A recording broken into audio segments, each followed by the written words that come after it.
du championnat de France Superbike 2014, c'était ce week-end sur le circuit Bugatti du Mans. Les meilleurs moments, c'est tout de suite.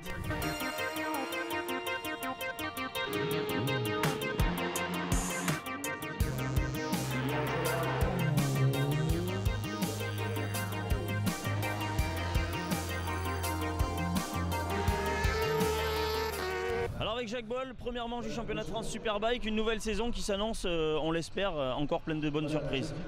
Ben oui, vous savez que le championnat de France Superbike, c'est le championnat phare de la vitesse française. On a une participation élevée, quasiment identique à celle de l'année dernière, et donc on pense que ça va faire un très beau championnat avec de très belles luttes tout au long de l'année. Alors une nouvelle catégorie qui est arrivée, la catégorie stock en plus de l'Evo, c'est pour relancer le championnat et comme ça permet d'avoir plus de pilotes sur la grille. Oui, ben la volonté c'est d'économiser, hein, de rendre la compétition moins coûteuse, moins onéreuse, et on essaye de travailler sur des formules plus économiques, ou en tout cas moins chères. Alors avec Patrick Coutan, le président du comité national de vitesse, cette année beaucoup de changements au niveau de la réglementation. Oui, tout à fait, on a voulu faire évoluer la réglementation en 1000 et en 600 notamment, où nous avons mis deux catégories. La catégorie Evo, avec par exemple l'autorisation de changer les arbres à cam, et une catégorie stock, de façon à faire venir des gens qui n'osaient pas encore venir vers le Superbike, qui faisaient du promosport, mais qui peuvent venir faire par exemple une pige en Superbike, dans cette catégorie où les machines sont très proches de la réglementation promosport. La catégorie Moto 3, véritable vivier des jeunes talents français, est toujours présente cette année, avec le départ de Arciero, champion l'an dernier parti vers le CIV, et Enzo Boulom vers la Red Bull Rookie Cup. Le nouveau champion 2014 sera sans doute un des principaux outsiders de l'année dernière. Et justement, Carl Croix, qui a fait quelques coups d'éclat la saison dernière, notamment au Vigan, fait partie des prétendants au titre cette année. On a beaucoup travaillé cet hiver avec ma nouvelle équipe. Ça se passe super bien, on travaille, on apprend chaque sortie, on apprend. J'espère jouer la gagne cette année, je suis là pour ça. On challenge l'avenir comme essayer de faire des places au scratch. Et voilà, me faire plaisir avant tout. Et j'espère faire de belles choses cette année, quoi. Rénal Castillon Giovanni, toujours coaché par Jimmy Petit, revient lui aussi cette année. Il n'avait été présent que sur les 3 derniers week-ends de course l'an passé. Il revient pour la saison complète cette fois-ci dans une équipe qu'il connaît bien. Ouais, j'ai toujours la même équipe, toujours le même mécano, et puis on essaie d'avoir une moto un peu plus performante pour faire des meilleures places et puis avoir le titre. Il y a encore du travail à faire et il y en aura toujours. Et ce premier week-end de FSBK a été aussi l'occasion de venir rouler avant le début de la saison pour bon nombre de pilotes français sélectionnés cette saison pour la Red Bull Rookie Cup, comme Corentin Perolari, Livan Luchel et Simon Danilo. Et au jeu des qualifs du samedi matin, c'est Simon Danilo qui signe la pole position en 1 minute 46 799 devant Corentin Perolari, autre pensionnaire de la Red Bull Rookie Cup. Carl Croix est déjà dans le rythme des meilleurs et termine la première ligne de la saison. Et pour le premier départ de la saison, les pilotes arrivent en paquet au freinage de la Dunlop, mais Julien Loison rate complètement son freinage. Et c'est l'hécatombe, 4 pilotes chutent, dont Rénal Castillon Giovanni, Loïc Arbel et Simon Danilo qui avaient loupé son envol. C'est donc Corentin Perolari qui prend la tête de la course. Carl Croix, alors deuxième, part à la faute quelques virages plus tard, mais le pilote s'en sort indemne. Le safety car entre en piste pour permettre au secours d'évacuer le jeune pilote. Et Perolari va dérouler pour facilement s'imposer devant Hugo Casadecius et son Honda numéro 7. Le spectacle aura lieu plus loin entre Beau et Luchel qui vont s'échanger les places à chaque tour, et c'est finalement Maximilien Beau qui terminera le premier podium Moto 3 de la saison.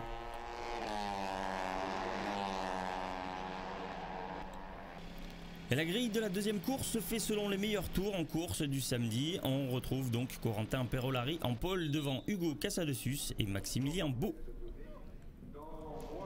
Danilo, Croix et Castillon Giovanni partent en fond de grille à cause bien sûr de leur chute de la veille. Et auteur d'un superbe départ, Carl Croix part encore à la faute dans la Dunlop et ne pourra malheureusement pas repartir. Et juste après, Antoine Chapeau lui aussi sort de la piste, premier safety car de cette deuxième course. Cela permet à Renaud Castillon-Joanny de remonter à la 3e place derrière Perolari et Loïc Arbel qui partait 7e.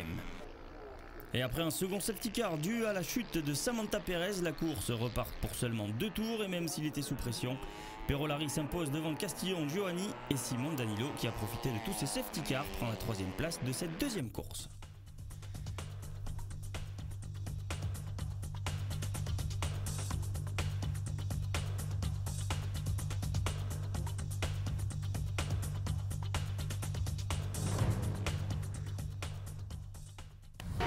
Passons maintenant au super sport avec beaucoup de changements tant au niveau des pilotes que du règlement.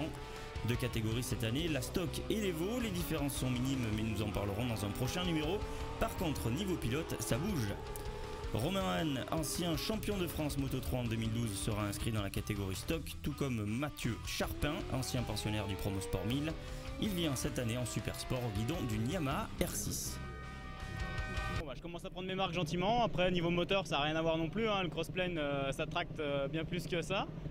Mais bon, je m'amuse, c'est sympa aussi. Là, je commence à prendre mes marques, à reprendre un petit peu des sensations sympas. Donc, quand le plaisir est là, normalement, après, ça suit, quoi. Transfuge de la catégorie Pirelli 600, nous retrouvons Morgane Bercher, champion l'an dernier contre son dauphin Hugo Clerc. Les 2 pilotes étant inscrits en catégorie stock, eux aussi. Depuis l'année dernière, j'ai l'impression que moi-même, j'ai passé un cap. Donc je regarde plus ce que font les Evo et j'essaye de donner le maximum pour me batailler avec eux et pour l'instant je le fais assez bien, donc je suis assez content de moi bien sûr. Après il y a le classement stock qui arrive avec Hugo Clerc bien sûr, il y a Mathieu Charpin aussi, Robin Hahn. On verra, ça va évoluer tout au long de la saison parce que pour certains c'est leur première année en 600, donc ça va évoluer et il faudra faire attention à eux je pense. Coéquipier de Hugo Clerc dans le team 1 moto, Louis Bull signe son retour en catégorie Super Sport Evo. Après un titre en European Bike et un très grave accident lors d'essais privés, il revient tout d'abord cette année avec des objectifs très simples. Déjà prendre du plaisir et puis essayer petit à petit de progresser à chaque fois et revenir à ce que j'avais fait avant. L'objectif c'est d'arriver comme avant. Et après son changement de guidon en cours de saison dernière, passant de MV Agusta à une Yamaha, Lucas Mayas reste à la Dardog Academy pour cette nouvelle saison. Impressionnant lors des essais du samedi matin, il sait que cette année il est considéré comme favori, mais ne ressent pas de pression particulière pour l'instant. Oui, je suis très heureux déjà d'être ici cette année, de repartir avec la Dark Dog sur la Yamaha que je commence à connaître un petit peu par cœur. Et donc je suis heureux d'être ici et bien sûr l'objectif c'est le titre, hein. On est là pour ça et dans tous les cas comme toutes les autres années, hein, mais on va dire que là j'ai plus de cartes dans mon jeu. J'aime bien être l'outsider généralement, mais bon là j'aime bien aussi ce costume là. Voilà, l'année dernière j'ai fait quand même des courses avec beaucoup de pression hors du championnat de France et donc là le revenir en championnat de France, même si je suis annoncé comme le favori, ça va, la pression est assez minime et assez sympa. Lucas Mayas a tombé ses concurrents durant la séance d'essai en signant un 1:39.248. En deuxième position on retrouve Valentin Debise à 2 secondes, 102 de la pole et Romain Camus est 3e. Premier stock lors des qualifs, on retrouve Morgane Bercher 5e sur la grille. Alors Morgane, on est juste avant le départ de cette première course de la saison, on est comment? Moi je suis bien, je suis assez confiant. On va tout d'abord miser tout sur le stock et on va voir si on peut accrocher un petit peu le paquet devant pour rentrer dans les 5 au général et voilà, mais sans pression et on fait ce qu'on sait faire et normalement ça devrait bien se passer. Robin Camus loupe un peu son départ, ce qui profite à Bercher qui se retrouve 3e, mais derrière malheureusement sa chute à la Dunlop, abandon pour Anthony Dumont, Fabien Valdura et Kevin Herniot. Mais peu de temps après, chute aussi de Bercher, Camus et Salvi au même endroit. Une procédure donc de safety car est lancée pour nettoyer la chicane Dunlop. Mais la course reprend finalement pour 9 tours. Lucas Mayas toujours en tête devant Valentin Debise fait le trou assez rapidement alors que ça se chamaille pour la 3e place entre Tangres, Clerc et Bull. Tangres résiste finalement aux assauts de Clerc qui se voit finalement passer par Louis Bull qui revient fort sur Tangres en fin de course mais qui terminera 4e. Mayas s'impose devant Debise et Tangres. Clerc à 6e termine premier stock. J'ai suivi ce que je pensais faire. De toute façon, on l'avait vu dans les essais que j'avais quand même une bonne marge par rapport aux autres. Donc ben voilà, assez satisfait d'avoir réussi à faire le boulot sans faire trop d'erreurs et félicitations aux autres derrière. À des conditions totalement différentes le dimanche puisque la pluie a fait son apparition juste avant le départ, mais ça ne stresse pas plus que ça le poleman de la veille. Le problème c'est que c'est pas une grosse pluie, c'est une pluie qui vient juste de tomber et du coup ça rend la piste extrêmement grasse. Et en un tour, j'ai pu voir déjà qu'il y avait vraiment zéro grip, quoi. J'ai à peine mis le genou par terre et l'arrière dérivait partout. Donc je pense que ça va être une course compliquée où il va pas falloir s'enflammer à mon avis et prendre le temps et le mesure de la piste. Les pilotes partent sur des œufs, des conditions très difficiles. Et Valentin Debise cède donc sa place avant la fin du premier tour à Kevin Longjarret qui se trouve donc second derrière Lucas Mayas. Lucas Mayas qui s'envole littéralement sous ces conditions piégeuses, prenant plus de 3 secondes au tour à ses poursuivants. Et dans le 5e tour, Gérald Duré accélère et passe Debise et se rapproche de Longjarret.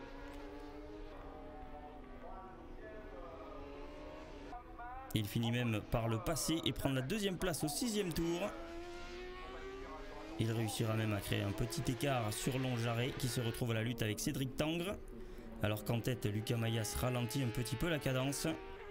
Tangre et Longjarret sont rejoints par Robin Camus. Et c'est donc un trio de Suzuki qui se bagarre la 3e place. Dans le 11e tour, Kevin Longjarret part à la faute. Mais il peut repartir. 8e, juste derrière Louis Bull. Debise, qui a commis une faute, se retrouve sous la menace d'Hugo Clerc. Premier stock en l'absence de Morgan Bercher. Morgan Bercher opéré du poignet durant la nuit après sa chute de la veille. Et les positions ne bougent pas. En tête, Mayas survole la course. Derrière lui, Gérald Duré, solide 2e, devant Cédric Tangre qui termine pour la 2e fois du week-end sur le podium. Je suis rapide sous la pluie, je le savais. Maintenant, le Mans, il faut faire attention, c'est quand même assez piégeux. Donc j'ai eu l'impression de partir prudemment, mais bon, j'ai vu que j'avais quand même un rythme assez élevé. J'ai vu que je prenais de suite l'écart. C'est des conditions que j'aimais, que j'aime moins maintenant, mais que je commence à réapprécier. Donc non, mais finalement ça va, bon week-end. Et au général, Mayas est normalement en tête avec ses 2 victoires. Tangre 2e grâce à ses 2 3e places. Debise est 3e avec 37 points. La catégorie Pirelli 600 est reconduite cette saison. Le but est simple, mettre tous les pilotes au même niveau avec une seule marque de pneus disponible. La différence se fera principalement sur le pilotage. Bercher, Clerc, Cudeville étant passés en super sport, de nouveaux pilotes ont pris leur place. C'est le cas de Kevin Jacob qui arrive chez Cheroy Motorsport pour disputer sa 3e saison de Pirelli 600. Team CMS cette année en association avec R2T. Alors le but du jeu c'est déjà de progresser sous la pluie et puis ensuite de se faire plaisir. Puis les chronos iront tout seuls et puis les bonnes positions arriveront par la suite. On pense pas trop au championnat début de saison et on va essayer de faire le plus de podiums possible et on va essayer d'avoir le titre quand même. À surveiller aussi cette saison son coéquipier chez CMS, Alexandre Rodriguez, qui lui était déjà dans cette équipe l'an dernier. Et ça commence fort pour Kevin Jacob puisqu'il signe la première pole position de la saison devant Alan Agogué. Alexandre Rodriguez termine cette première ligne.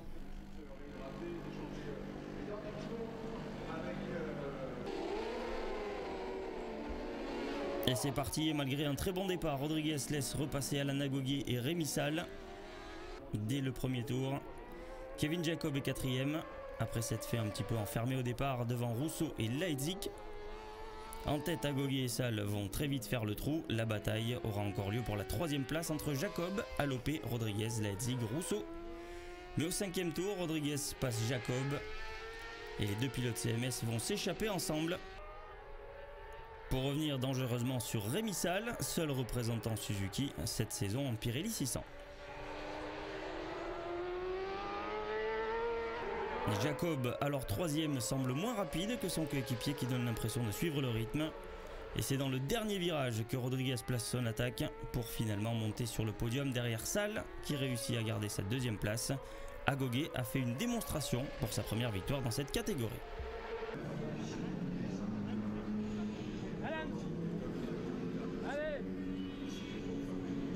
J'ai réussi à passer dès le début, je pensais pas pouvoir me sauver autant. Et j'ai vu l'écart qui s'agrandissait au fur et à mesure des tours et dans le dernier tour c'était l'explosion dans le casque, c'était vraiment magnifique. Et pour la 2e course, auteur du meilleur tour en course la veille, c'est donc Rodriguez qui est en pole devant Jacob et Agogué.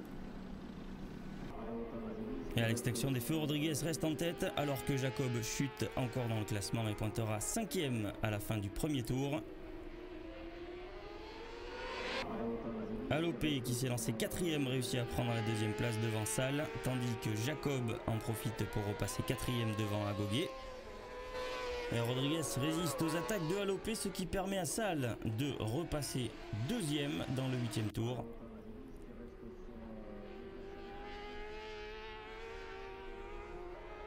Mais Salle, trop impatient, fera une erreur et se retrouvera en fin de groupe. Le tour d'après, Alopé a réussi à trouver l'ouverture sur Rodriguez dans le 10e tour, mais Rodriguez veut sa victoire et repasse dès le tour suivant pour ne plus lâcher la tête jusqu'à la fin.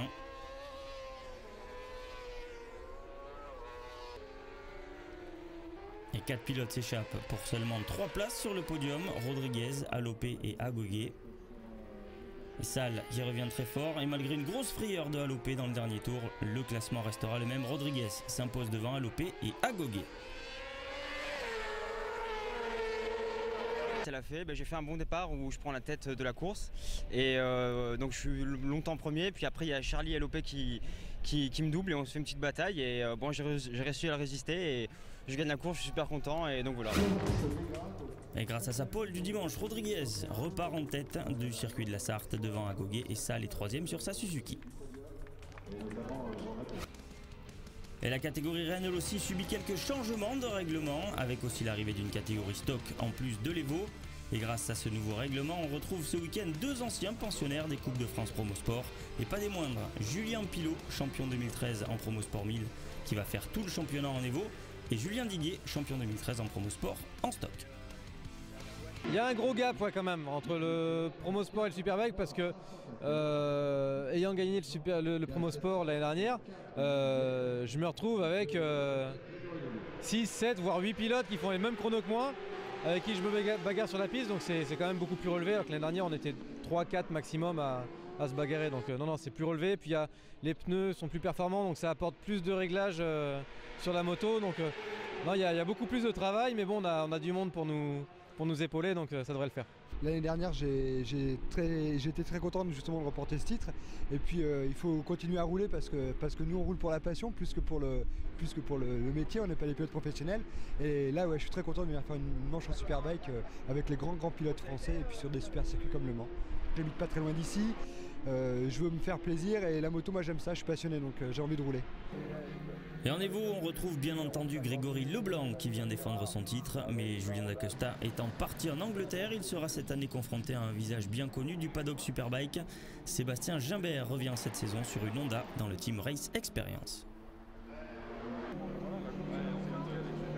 Je repars un petit peu à zéro, je connais pas du tout, déjà j'ai changé de manufacturier de pneus, je suis passé de Michelin à Dunlop, après je suis passé de BMW à Honda, voilà. Non, honnêtement, je cherche un petit peu mes points de repère. C'est la première course ici. J'ai réussi à faire une très très belle qualification, mais malheureusement en course, j'ai un petit peu subi le manque d'expérience de la moto et le manque d'expérience, en tout cas des réglages de la moto. Maintenant voilà, c'est à nous de travailler. On savait que Le Mans ça allait être difficile pour nous. Et entre Le Mans et Nogaro, on a pas mal de temps. On va se remettre à travailler. Et là, on a déjà travaillé une bonne partie de la nuit pour essayer de rendre une moto un peu plus compétitive cet après-midi. Ce qui est sûr, c'est que ça reste un super championnat. En tout cas, il y a des super pilotes. Et moi, je pense que d'être parti à l'étranger, que ce soit moi, Erwan Nigon ou Julien Dacosta ou même Freddy, ça montre bien que le niveau français est un très bon niveau. Notre ancien pilote du plateau Superbike était présent ce week-end pour préparer le bol dehors. C'est Mathieu Lagrive, pilote Kawasaki pour le Team Endurance. Il sera le coéquipier de Grégory Leblanc, mais ce week-end, c'est d'abord réglage et plaisir sur la moto.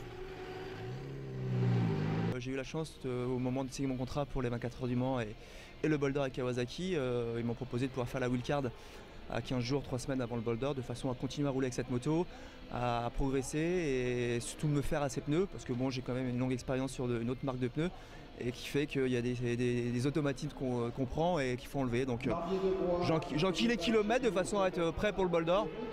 Donc pour moi c'est que du bonus, c'est que du plaisir, donc aucune pression, je suis là pour rouler, donc ça fait du bien, quoi. Mais le pilote du team SRC Kawasaki, Greg Leblanc, s'adjuge la première pole de la saison en 1:37.648 devant Seb Gimbert qui redécouvre les joies de la première ligne. Mathieu Lagrive est 3e. Et au départ, c'est Étienne Masson sur la Suzuki Evo du team LMS qui réalise le très bon départ et qui s'adjuge la 3e place derrière Gimbert et Leblanc. Mathieu Lagrive pointe pour l'instant en 4e position. Et alors que Leblanc creuse l'écart en tête, Masson se porte à l'attaque de Gimbert et le passe dans le 4e tour. Puis c'est au tour de Lagrive de passer Gimbert. Tandis que Hart part à la faute à l'entrée du virage de la Chapelle. Lagrive récupère la 2e place dans la foulée. Mais la surprise vient de derrière. Greg Black au guidon de sa Suzuki Stock remonte de la 7e à la 3e place. Il passe donc devant la Suzuki Evo d'Étienne Masson. Et Greg Black est survolté. Il se porte maintenant à l'attaque de Lagrive. Il réussit même à passer 2e.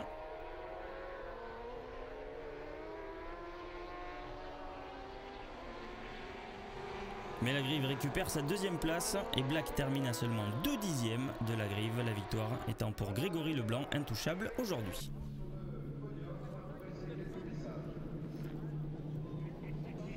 Et j'ai pris un bon départ, chose que d'habitude est un peu plus compliquée. J'avais un peu de mal, c'était un petit peu mon défaut l'année dernière. Et j'ai réussi à imprimer un rythme, j'ai roulé plus vite qu'en qualif. Donc c'était bien pas mal et puis voilà, j'ai roulé sur mon rythme et pour m'imposer avec plus de 12 secondes d'avance, donc c'est, on va dire, la course parfaite. Et c'est sous la pluie que cette 2e course va avoir lieu. Une averse vient chambouler les choix des pilotes qui se concertent tous pour savoir quel sera le bon choix, comme nous l'explique la surprise du samedi Greg Black. C'est vrai que les conditions sont un petit peu difficiles là, c'est mitigé, on ne sait pas trop quoi mettre comme pneu et c'est un petit peu pareil pour tout le monde. Mais bon, on va voir, c'est la même condition pour tout le monde. Après, c'est celui qui fera le meilleur choix de pneus et qui sera le plus relâché en course. Et après, bon, c'est la guerre comme on dit, hein, donc là c'est parti. Et les pilotes s'élancent donc pour 15 tours, soit 3 tours de moins que prévu à cause de la pluie. Et après un départ raté pour Leblanc, c'est Masson qui déboule en tête dans la chicane Dunlop, suivi par Black et Pilot.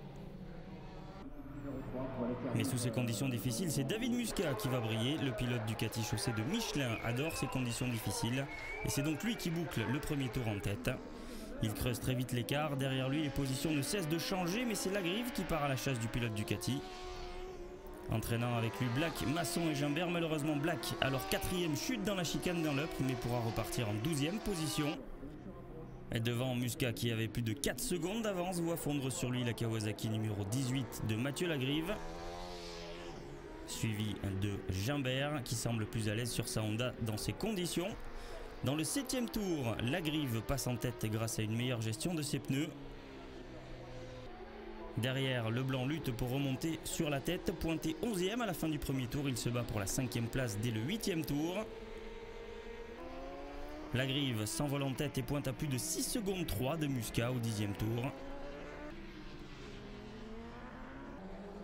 Tandis que Leblanc récupère la 3e place difficilement devant Enjolras qui chutera dans le dernier tour. Lagrive s'impose donc devant Muscat et Leblanc 3e sauve les meubles.